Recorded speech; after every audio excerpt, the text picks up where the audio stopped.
Assalamualaikum warahmatullahi wabarakatuh dan hai semua.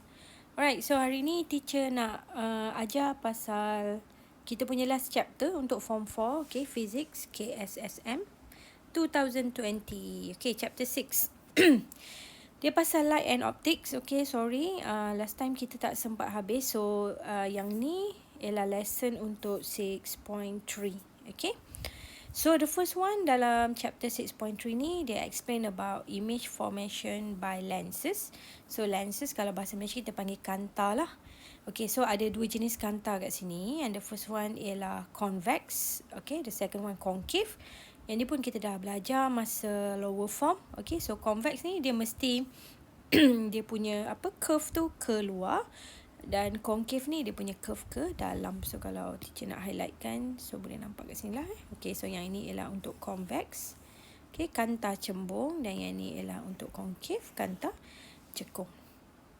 So apakah lens? So what is lens? Lens ialah satu material yang berbentuk seperti contoh bahannya kaca, perspek ataupun plastik, dan dia mesti transparent. Okay, maksudnya kalau dia ada colour, so benda tu tidak dipanggil kanta. So dia mesti transparent lah, clear.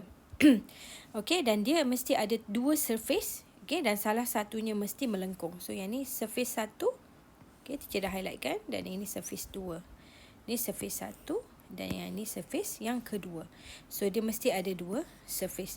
Tapi salah satunya mesti melengkung. So kalau macam ni juga dipanggil lens. Okay, so ada satu je melengkung, satu lagi tak melengkung. Yang ni juga dipanggil sebagai lens. So kat sini teacher ada letak soalan lah. So what is this lens called? Okay, yang satu je melengkung ni. Nah, yang ni dipanggil plano concave lens. Kenapa concave? Sebab dia curve inwards. Okay, so dia dipanggil concave. Plano sebab dia just satu sajalah. So kita panggil plano concave lens. So yang ini yang the first one, kita nak cerita apakah itu jenis-jenis kanta.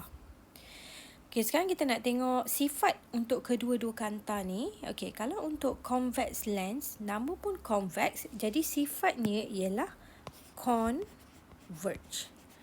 Okay, apa dia converge? Converge ni ialah menumpu. Okay, ataupun fokus. Dia akan fokus. So, kalau dari principal axis, okay, principal axis ni ialah dia punya paksi yang bawah sekali ni, itu ialah principal axis. Kalau dia masuk je kanta ni, okay, dia masuk bahagian center, yang ni center. Kalau dia masuk melalui center ini, dia akan pergi secara lurus sahaja. Okay. Tapi kalau dia masuk di bahagian lain, bukan dekat bahagian center ni, dia masuk bawah sikit. Okay, kat sini dia akan mula menumpu ataupun converge. Sama juga di bahagian bawah ni, bila masuk lurus, selepas dia keluar dari kanta, dia akan mula converge. Same thing dekat bahagian atas dan bahagian bawah. So itulah yang dipanggil convex lens. Manakala concave, okay, kat sini perkataan concave membawa maksud dia mempunyai sifat diverge. Okay, atau bahasa Malaysia kita panggil mencapah. Okay, so mencapah ni dia tak fokus lah, dia bukaan dia. Okay, so kita guna highlighter ni untuk tengok dia punya lukisan. Same thing. Okay, kalau dia datang dari bahagian center ataupun principal axis, dia hanya akan pergi tegak saja. Tapi di bahagian-bahagian lain dia akan diverge. Okay, so dia masuk sini. Okay, yang ni akan diverge. So bila diverge ni, kita akan buat dia punya dash line ni. Okay, so, tengok sikit ke sini. Dia lukis ni, kita akan buat dia tarik ke belakang. Okay, sama juga. Yang lukisan yang kedua ni, okay, ketika awak lukis, kemudian awak buat dia diverge. Sorry. Okay, kemudian baru kita lukis yang diverge. Yang diverge line ni kita tarik. Okay, so setiap line ni, bila kita tarik, dia akan terbentuk daripada satu titik. So, ini dipanggil focal point. Jadi, dia diverge bukan diverge secara wild, okay, secara meliar. Dia akan diverge dan kita akan buat seolah-olah dia datang daripada focal point. Okay, so focal point ni dipanggil virtual. Kenapa panggil virtual? Sebab dia berada di belakang kanta. So kalau ni axis of lens, so yang ni kita panggil depan kanta lah. Yang ni front, yang ni back.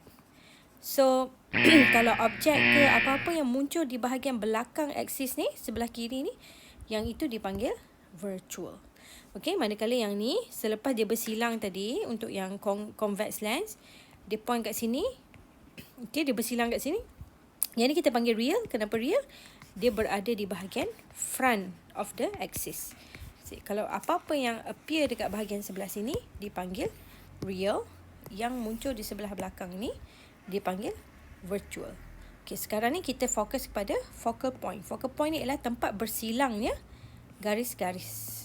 Okey, sama juga yang ni. Tempat bersilang garis-garis tu dipanggil focal point. Real apabila berada di bahagian kanan aksis. Virtual apabila berada di bahagian kiri aksis. Okey, so untuk first video ni, teacher just nak ceritakan jenis lens dan sifat dia. Okey, dalam video akan datang, teacher akan tunjukkan macam mana kita nak dapatkan image yang terbentuk apabila kita menggunakan lens.